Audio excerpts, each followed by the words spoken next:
In late February and early March 2026, millions of households in Japan, South Korea, and Europe saw their weekly fuel bills surge by 20 to 30% within days.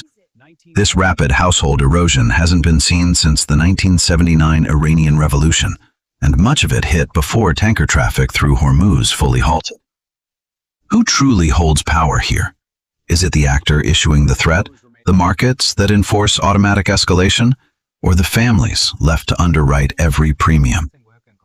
In the Strait of Hormuz, power isn't just about who has the biggest navy. It's about who owns the panic button that forces everyone else to pay up. Consider a typical 42-year-old delivery contractor in Tokyo, earning about 4.8 million yen, $32,000 a year. They spend roughly 35,000 yen a month on fuel to keep their small van running.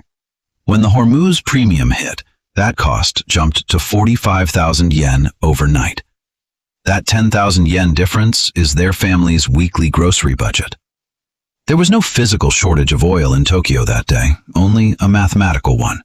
The contractor didn't lose money because of a war. They lost it because of a calculation.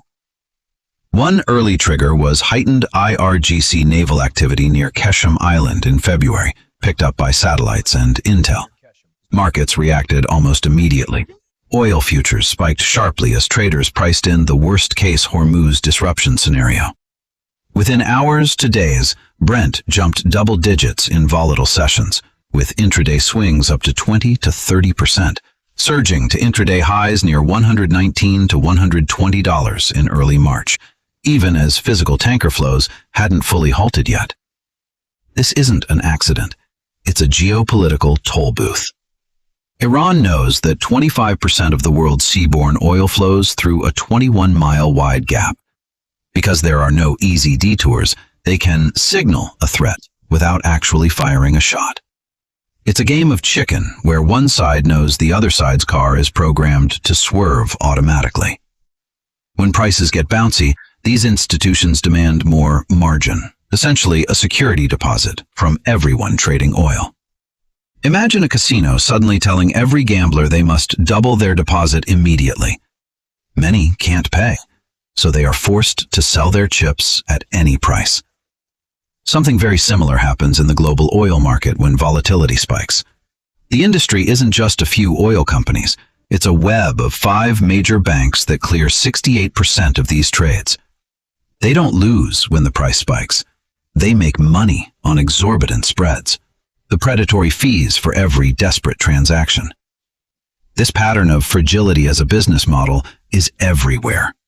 We see it when hospital chains cut extra beds to save money, only to have the system collapse during a flu season.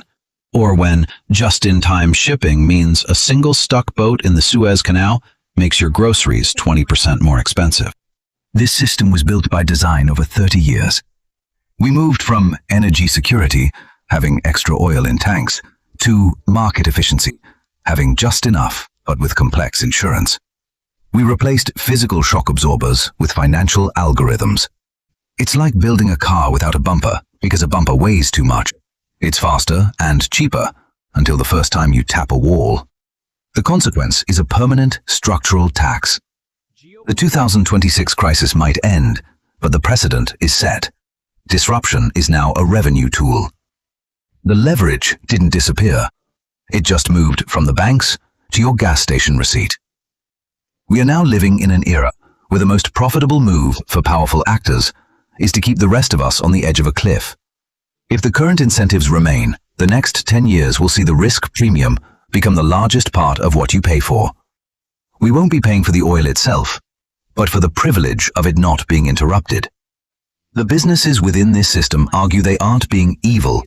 They are simply following the rules of the game. A bank must protect its liquidity. A trader must cover their margin. But when everyone follows the rational rules, the collective outcome is irrational chaos for the person in the delivery van. So what is the real problem? Is it the boat in the water or the code in the computer?